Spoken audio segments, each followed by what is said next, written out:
बाप्पा, मला तुझी फार आठवण येते रे. तू कधी येणार आमच्या घरी?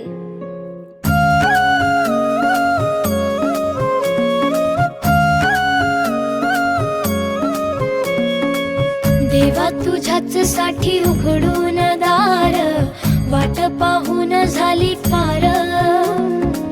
चिंता हरून देवा थकला असणार, दे माझ्या खांद्यावर भार. थोडा इथं टेकून जा, घास खाऊन माझ्या हातातला.